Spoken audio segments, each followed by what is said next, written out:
Have you ever been in a situation when your problems were about to be solved, but then somebody complicated the solving of those problems?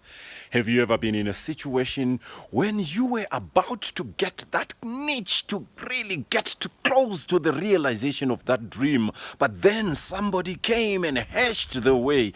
Have you ever been in a situation when things were about to be all right and you were about to receive your blessing, but then somebody stopped it?